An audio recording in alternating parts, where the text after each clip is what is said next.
नहीं प्रथमतः हूँ बर्तमान डबल इंजिन सरकार जहाँ करुँच 1.5 वर्ष 2 वर्ष भितर गोटे अंचल को विशेषकर जो अंचल रे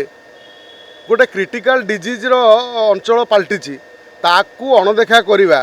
बर्तमान जो डबल इंजिन सरकार बा लोकों सरकार जो भली करुँची विगत 24 वर्ष धरी गोटे सरकार से थिला बिजु जनता दल सरकार से करुला 10 वर्ष है पालटपुर जाजपुर दशरथपुर ब्लॉक पालटपुर निर्वाचन पालटपुर पंचायत जोटा को बिंझारपुर निर्वाचन मंडली रे जाउची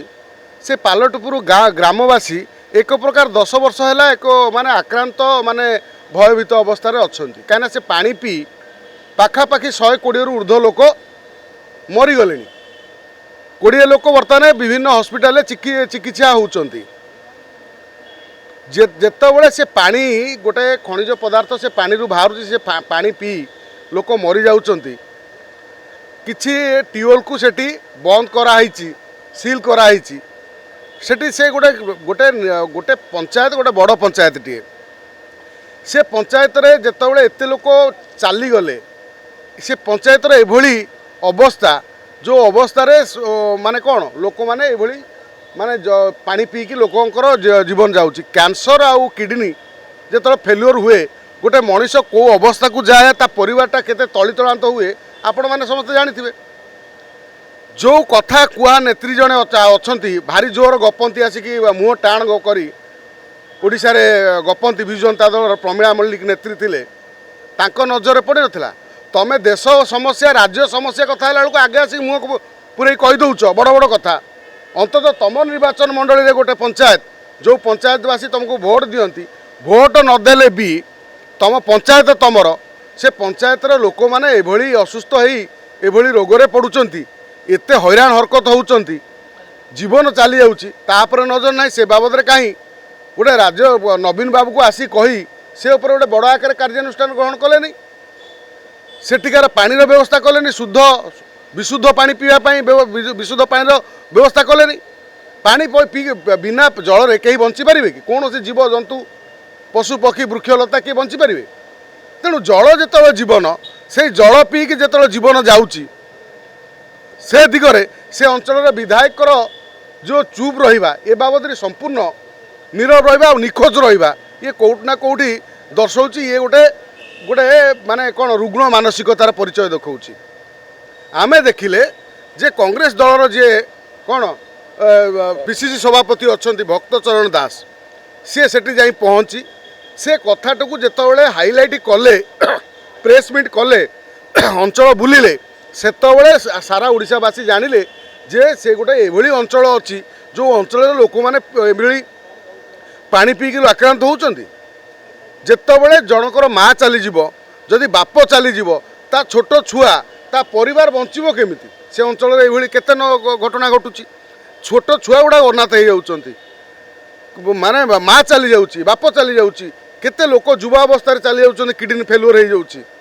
कहले किडनी रोगर जो गोटे लोक पड़े से केते टंका कौट खर्च कर जमी बाड़ी हांडी डेक्ची कड़े जहाँ बिकिले भी हम जो गोटे कैंसर रोग पड़ गोटे लोक ता अवस्था कौन हम तेणु एभली जो माने गोटे क्रिटिकल डिजीज परिणत होती से एरिया से पानी द्वारा से पानी व्यवस्था ताकू से लोक मानकर चिकित्सा आउ गोटे कथा वर्तमान मोहन माझी सरकार जी अच्छा सी तो 1.5-2 वर्ष है सरकार आइले नजर कहीं नेता पड़ूना से जदि आप राजनीति एभली कथा करूँ ताहले ये हूँ गोटे भयंकर कथा बोली जानी था कहीं ओडिशार संपूर्ण जगह जी भोट देउ न दौ से सरकार काम है से अंचल सुविधा सुजोग जोगेवा से एरिया रे जो माने क्रिटिकल डिजीज रे गरीब लोक पड़ुचंती बा सेटिकार से व्यवस्था कौन से जलर अवस्था कौन ताकू परीक्षा करी ताकू सब से अंचल रे विशुद्ध जल जोगेया वर्तमान सरकार रे काम जेतबेले गोटे लोक किडनी डिजीज रे ताकर किछि दोष न थाई कि कैंसर रोग किसी दोष न था कि मरी जाऊँच परिवार को भरण पोषण दब किए परिवार चलो केमती तेणु वर्तमान सरकार जी लोक से किडनी डिजीज रे कैंसर डिजीज रे मरीचंती परिवार को क्षतिपूरण दवा दरकार क्षतिपूरण दि जाऊ कारण जदि क्षतिपूरण न दिहब ताले से लोकंकर कौन भूल थिला से माने चलीगले केवल पानी पीकी तो जदि आमे स्वाधीन भारत रे आज पर्यंत कहते विशुद्ध जल आम जोगेबू विशुद्ध जल कच्चा सड़क को पक्का सड़क करूँ 24 घंटा बिजुली देवु एपर्यंत चली स्वाधीनता आम देश स्वाधीन हवा पर एपर्यंत नेता मानकर भाषण चली ताहले गोटे अंचल को अणदेखा करार कारण कौन कौ स्वार्थ से अंचल को पालटपुर अंचल को जाजपुर जिलार से गोटे पंचायत को अणदेखा कर कारण कौन से एरियार विधायक हूँ से एरियार अन्य नेता हूँ वर्तमान सरकार नेता हूँ कहीं अणदेखा कर तो जाजपुर बहुत बड़ बड़ नेता अच्छा अंचल गोटे जिलार एभली माने भयंकर बेमारी व्यापुची लोक मैंने मरी जाउछंती तांको प्रति टिके दया नहीं एमाने पुणी लोकंकर नेता हेबे वर्तमान सरकार मोहन माझी सरकार कम से कम ए कथा को मुंड पुरई सेठी पानी शुद्ध पानी व्यवस्था करी जो लोक मैंने चिकित्सा अवस्था अच्छी चिकित्सा होती तांकर संपूर्ण भार सरकार नियंतु जो लोक मैंने चली जाइछंती तांको परिवार को क्षतिपूरण दि जाऊ आमे तो जेते धन्यवाद देले कम हेबनी से अंचल रे जे अच्छा भरत परिडा चंद्र शेखर साहू अनंत तापर सेठिकार जे सरपंच लिपिका ये कम से कम बहु परिश्रम करी कम से कम जितेबाला से माने सरकारी स्तर रे चेष्टा कले है नहीं जितेबाला विरोधी दल जो माने नेत्री अच्छा बीजेडी तांकू कहला विधायिका कथा है नहीं बाध्य होगी से माने विरोधी दल नेता को डाकी से अंचल परिदर्शन कले करने पर आज सारा ओडिशा चर्चा पलटुची जे ओडिशा भितर गोटे अभिशप्त पंचायत अच्छी जो पंचायत रे पानी पी शह शह लोक मरीगले आउ अनेक लोक 20 रु ऊर्ध्व लोक से चिकित्सा अवस्था अच्छा समस्या आज 8-10 वर्षर समस्या से नेतृत्व करुँच प्रमीणा मल्लिक कौन देखा जाऊन ना देखा जाऊन आखि कौन आउ कहबी भाई तमें जिते गोटे अंचल तुमको बारंबार भोट दिखाऊँगी तमें से अंचल जो नेत्री तमें कम से कम से अंचल समाधान कर आज प्रमीणा मल्लिक पूजा करुता से अंचल लोक अंततः राजनीतिकरण हो कौन व्यक्तिगत कारण हो से अंचल को अणदेखा करी से लोक मैंने जो भाई मरुंच किंतु तम अंचल लोक मरुंच तम निर्वाचन मंडली रे तमें आसिक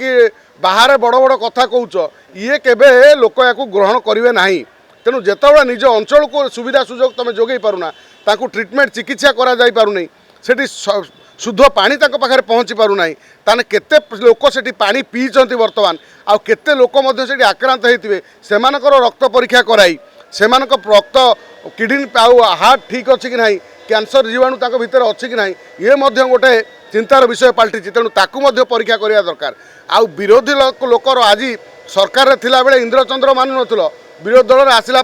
से भली कथा कौच गोटे अंचल गोटे आज अभिशाप पलटि गोटे सारा ओडिशा भितर गोटे गाँ गोटे पंचायत तेणु से पंचायत को जेते शीघ्र हम वर्तमान सरकार मोहन माझी सरकार लोकों सरकार से पंचायत को पानी नमूना समस्त लोकों नमूना ठीक करी से लोक मानकर दुख बुझंतु 24 घंटा पानी जोगांतु जो लोक मैंने आक्रांत होती मेडिकल ट्रिटमेंट होती चिकित्सार भार नियंतु जो लोक मैंने चली जाइए क्षतिपूरण दिंतु आउ से पंचायत संपूर्ण लोक मानकर रक्त परीक्षा करा जाऊ आ विशुद्ध पानी 24 घंटा दि जाऊ। दर्शक बंधु जदि आम खबर भिडियोटी आपन को भल लगी थाए तेबे आम चैनल को सब्सक्राइब फॉलो एवं लाइक करबा पई बिल्कुल भी भूलंतु नहीं। हाँ दर्शक बंधु आपण अन्य बंधु मानक मध्य शेयर निहाती करंतु। धन्यवाद। नमस्कार।